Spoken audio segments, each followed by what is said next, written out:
Sir आप मुझे बताइए, जैसे कि 14 जुलाई को आपके जैन कोऑपरेटिव बैंक के जो चुनाव होने वाले हैं उसके लिए आपकी क्या तैयारी चल रही है?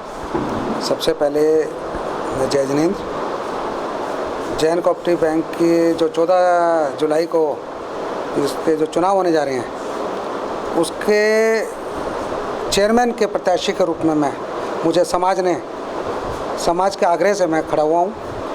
जैन बैंक की स्थापना 1939 में लाला तनसुख राय जैन ने की थी। तभी से ये बैंक समाज के हर वर्ग की सेवा करता हुआ आ रहा है। इसकी 5 शाखाएं हैं जो दरियागंज, गांधीनगर, लक्ष्मीनगर, करोल बाग और विश्वास नगर। इन बैंकों को हमारे बुजुर्गों ने जो अपने खून पसीने से सींचा है और 80 वर्ष से सींचता आ रहा है। समाज के चेयरमैन प्रत्याशी के रूप में जो समाज ने मुझे खड़ा करा है, उस कार्य के लिए खड़ा करा है कि जो 17,500 वोट जो हमारे मेंबर्स की ख़त्म हुई हैं, उससे समाज में रोष है। उस रोष को देखते हुए पूरा समाज एकत्रित हुआ और उन्होंने मुझे इस योग्य बनाने की कोशिश करी कि भाई आप लोग आएँ और इस बैंक को जैन धरोहर को बचा सकें। मैं उसी कार्य को करते हुए सोचते हुए समाज के सबको आग्रह मानते हुए मेरा भी एक दायित्व बनता है कि मैं अपने आप को इसमें पूर्ण ईमानदारी से और मेहनत से और समाज के इस विकास के लिए मैं कार्य कर सकूं। तो सर यानी कि अगर आप चुनाव जीतते हैं तो जिन 17,500 लोगों की सदस्यता बर्खास्त करी गई है उनके हित में आप या उनकी सदस्यता वापसी जारी रखने के लिए आप क्या करेंगे? उनकी सदस्यता मेरा प्रथम दायित्व यही बनता है कि मैं उनकी सदस्यता जो ख़त्म करी गई है वो वापस लेके आऊँ। पूरा प्रयास करके इस कार्य को, सबसे मेरा पहला कार्य यही होगा कि मैं वो सदस्यता बहाल करूं।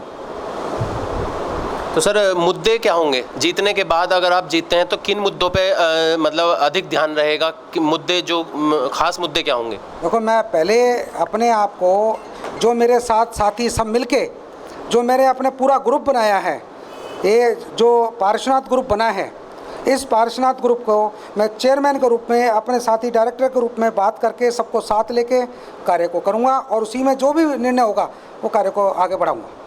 अच्छा सर, आप मुझे अब ये बताइए कि अगर इस बैंक में, यानी कि जो जैन कोऑपरेटिव बैंक है, इसमें अगर कोई नॉन जैन बंदा भी अपना खाता खुलवाना चाहे तो क्या वो इस खाते का लाभ उठा सकता है? बिल्कुल। नॉन जैन ये कोई बात नहीं है। नॉन जैन हो या जैन हो, फर्स्ट कम आइए, उनका स्वागत है। बैंक की तरक्की के लिए ऐसा कुछ नहीं है कि जैन ही खाता खुला सकता है। हर धर्म के आदमी इसमें खाता खुला सकते हैं, तभी हमारा बैंक बढ़ पाएगा। अच्छा सर, आप हमारे दर्शकों को ये बताइए कि अगर कोई इंसान या कोई भी शख्स इसमें सदस्यता लेना चाहता है आपके बैंक में, तो उसकी क्या मतलब कार्यविधि रहती है, क्या प्रोसीजर क्या रहता है? देखो, एक चीज़ सुनो, प्रोसीजर का मुझे भी उतना ही पता है जितना अभी तक मैं नया हूँ, मैं भी आ रहा हूँ। जो भी प्रोसीजर होगा आसान होगा, बहुत आसान होगा, ताकि उस आदमी को कोई टेंशन नहीं होगी। जो एक कठिन बना दिया गया, कभी कुछ बंद कर दिया गया, आज बंद हो गया, कल बंद हो गया, ऐसा कुछ नहीं होगा। बहुत आसान प्रक्रिया होगी। तो जैसा कि आपने श्री विनेश जैन जी को सुना, 14 जुलाई को होने वाले चुनावों में उम्मीदवारी पद के लिए विनेश जैन जी चुनाव लड़ रहे हैं। आप इन्हें वोट दें और सही हाथों में चेयरमैनी जैन कोऑपरेटिव बैंक लिमिटेड की चेयरमैनी सौंपें। आपको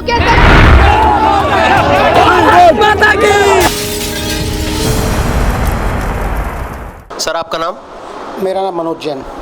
तो सर आप मुझे बताइए कि आप विनेश जैन जी को आने वाले चुनावों में, यानी कि जो 14 तारीख को होने जा रहे हैं, किस तरह से उन्हें मतलब सपोर्ट कर रहे हैं?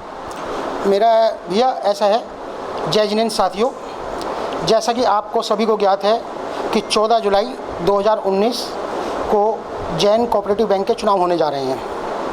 मैं मनोज जैन, शादवाद युवा क्लब राष्ट्रीय उपाध्यक्ष होने के नाते समस्त SYC परिवार की ओर से चेयरमैन पद के लिए हमारे विनेश जी को समर्थन करते हैं। और विनेश जी से मेरी बात हुई थी। विनेश जी ने बताया है कि 17,500 सदस्य रद्द किए गए हैं। सभी सदस्यों को सम्मान के साथ उनकी सदस्यता जारी की जाएगी। डायरेक्टर पद के लिए श्री महावीर जी ग्रुप से श्री कोषाध्यक्ष लोकेश जैन जी एवं उनकी धर्मपत्नी मनीषा जी, और शहादत क्लब के सदस्य दीपक जी, जैन समस्त की श्री पार्श्वनाथ टीम के बहुत बहुत शुभकामनाएं देता हूं। और सभी पंजीकृत मतदाताओं से अपील करता हूं कि श्री पार्श्वनाथ ग्रुप को अपना बहुमूल्य मत देकर भारी संख्या से विजयी बनाएं। तो सर, जैसा कि आपने अभी मुझे बताया कि आप और भी काफ़ी संस्थानों से जुड़े हुए हैं, आपने 200 अभी विवाह भी कराए हैं जैन कम्युनिटी के अंदर, वो क्या किस तरीके का है, आप मुझे पूरा बताइए। ये भैया 2/11/1917 को हमने 4-5 आदमियों ने बैठ के एक टीम बनाई थी। उसके बाद धीरे धीरे इसमें सदस्य बढ़ते चले गए और हमने 2 इसके सम्मेलन कराए हैं और लगभग 15 महीने में 200 बच्चों की शादियां कराई हैं, जिसमें 400 परिवारों में खुशहाली आई है। ये हमारा शुभ मंगल मिलन व्हाट्सएप ग्रुप के माध्यम से चलता है, जैन बच्चों की शादी कराने का। महावीर जी परिवार है, हम हर महीने महावीर जी जाते हैं। शहादवाद युवा क्लब है, शहादत क्लब हमारा बहुत सामाजिक काम करता है, जैसे ब्लड डोनेशन का है, गौशाला है, बच्चों एक गुरुकुल है हमारा, शिक्षा का काम करता है, वस्त्रदान का काम करता है और बहुत सारे अन्य कामों में शहादत क्लब आगे रहता है। तो सर, ये जो आपने अभी शुभ मंगल मिलन का जो ये आप जिसके बारे में आपने बताया, तो इसमें जो लोग जिनका जैन धर्म का परिवार आर्थिक रूप से परेशान है, उन्हीं के बच्चों की शादियां आप करा रहे हैं या कोई भी इसमें मतलब आप जो देखते हैं मतलब कि करानी चाहिए या जैसे भी आपसे मदद कोई मांगते हैं उसमें कोई भी आता है? वैसे तो हम क्या है, हमारा जो व्हाट्सएप ग्रुप है उसमें जैन समाज के जो बच्चे हैं या अग्रवाल समाज के बच्चे हैं उनकी व्हाट्सएप पर हम बायोडाटा देते हैं, उसके माध्यम से उनकी शादी होती है। और अगर कोई ऐसा परिवार हमारे सामने आता है जो शादी करने में असमर्थ हो, पैसा लगाने में असमर्थ हो, उसकी हम पूर्ण मदद करेंगे।